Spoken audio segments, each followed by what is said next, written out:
This is 3 News Daily. Hello everyone, welcome back to 3 News Daily on this Thursday, May 25th. I'm Stephanie Haney here with your top stories from around Northeast Ohio. And today we start in Cleveland, where police are investigating the shooting of a 7-year-old girl. She is still in the hospital now after being shot in the head just before 9 o'clock Wednesday morning. This happened inside a home on East 128th Street. Police believe another child in the home pulled the trigger, but they are not sure how that child got the gun. We're told the little girl is now in critical condition. Now in South Euclid, a man accused of killing his 91-year-old mother in 2021 was acquitted on all charges by a judge yesterday. Marcus Henry has now been cleared of all of the charges related to the death of Essie Mae Henry. Her body was found near the intersection of Warrensville Center and Colony Road. We're told the state strongly objected to the acquittal, but the judge granted it due to the lack of evidence. Now to Akron, where the family of Jalen Walker continues to call for justice nearly 1 year after he was shot and killed by Akron police following a traffic stop and chase. Walker's family plans to head to Washington, D.C. for a march on June 27th on the 1-year anniversary of the deadly shooting. They want the Department of Justice to investigate the case. Back here at home, yesterday a march was held in downtown Akron, where Walker's family and their attorneys were demanding change and reform. We demand the enactment of Jalen's Law. That's right. Yes. That's right. It will make it unlawful for officers to chase and pursue anyone involved in fleeing from a traffic stop. It will create a policy in every community that all in-service police vehicles are equipped with dash cams. Now remember, last month, a grand jury decided not to charge the 8 officers involved with Jalen Walker's shooting death. Now in East Cleveland, Police Commander Larry McDonald resigned yesterday after he and Sergeant Anthony Holmes were indicted for allegedly tampering with evidence and committing telecommunications fraud. A press release from East Cleveland Police Chief Brian Gerhard indicates that there was already an internal investigation going on within the department, and that the indictments from the county prosecutor's office came down independently. Vice President of East Cleveland City Council Patricia Blahoviak says the change is needed, even if it comes with challenges. Seems to me that this case is straightforward, it's well documented on the recordings, that it is appropriate that Larry McDonald is no longer with the police force, and I'm pleased with that. Now this brings the total indictments for current and former East Cleveland police officers to 17 in the past 9 months. Yesterday, 3 News reached out to the East Cleveland police chief, and so far we haven't heard anything back.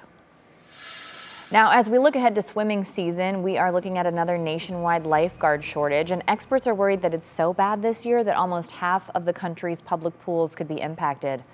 The American Lifeguard Association says communities in Florida have already seen the deadly impacts of this staffing shortage just weeks before summer, with people drowning, and all in places where there weren't lifeguards on duty. We'll have more on this coming up on What's New at 4 o'clock. And that brings us to our question of the day. We want to know, would you go swimming without a lifeguard? And under what circumstances do you think a lifeguard is necessary? Post your comment to the WKYC Facebook page. We'll talk about it during What's New at 4 o'clock. Now, we do have great news to share. A Case Western graduate is making history. 26-year-old Tamia Potter graduated from the School of Medicine this weekend and is heading to Vanderbilt this summer, an incredible school. She will be the first Black woman to join Vanderbilt's neurosurgeon program. Now, this is personal for Tamia, too, not just because she's making history, but because she's also the first person in her family to go to medical school. When you realize that the number one thing is it's about the patient, and understanding that regardless of what you look like, regardless of your gender, if you can take care of that patient the best possible way you can, then that's really all that matters. Now, Tamia says she is honored to have the opportunity to chase her dream and is grateful to have such a great support system behind her. Congratulations, Tamia. That's incredible. Okay, now Lakewood is now one of the first cities in Ohio to adopt the Safe Place Initiative program. The purpose is to provide safe places for victims or people at risk of hate crimes, harassment, and bullying, and these are all things that tend to go underreported. Businesses and organizations that participate will go through training, and then they'll get a sticker to put on their window so people know where the safe places are. This is a Lakewood Police Department program. It was developed by Seattle Police and is now being used in more than 300 cities. Very happy to have this coming to Ohio.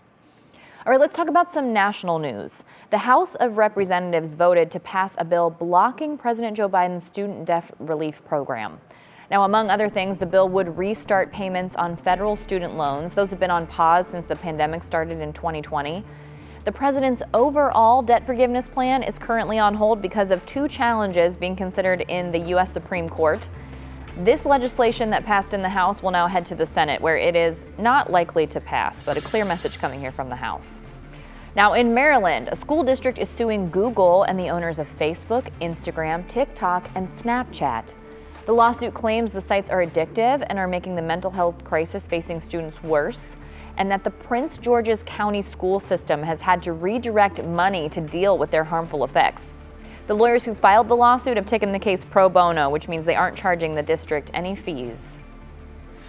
And after a fight was caught on video near the baggage claim at Chicago O'Hare's International Airport Monday night, 2 people are facing misdemeanor charges. According to police, 3 people started arguing while deplaning, and then that escalated near baggage claim. Now, in the video, you can see multiple people try to get in between the altercation and attempt to break it up. Police say an 18-year-old man and 20-year-old woman were both charged with misdemeanor battery and were placed in custody. Take it outside, guys. Now, in airport news that hits close to home, Cleveland Hopkins Airport teamed up with ODOT, AAA, and the Ohio State Highway Patrol to talk about summer travel and the best ways to stay safe and avoid long lines at the airport. They are focused on the first 100 days of summer between Memorial Day and Labor Day. They're expecting more than 42 million Americans across the country to travel 50 or more miles away from home during that time period. That's more than 1 million people in Ohio. In Cleveland alone, Hopkins Airport is expecting 3.2 million travelers this year, all year long, compared to 2.8 last year. Now, their number one tip is if you head to the airport, get there early and keep in mind the busiest times at TSA are between 6 and 9 in the morning. Here's what they say about getting to the airport. Even if you're picking someone up, please check all the websites that are available. The airport website can give you valuable information on wait times at TSA, also parking situations and what lots are available. Now, if you're driving, you should know that extra troopers will be on the roads, and drivers need to be extra careful during these 100 days, especially in work zones. All right, it's been a great day with you today on this Thursday. Thanks for being with us for 3 News Daily. We'll catch you back here tomorrow with more of your top stories from around Northeast Ohio.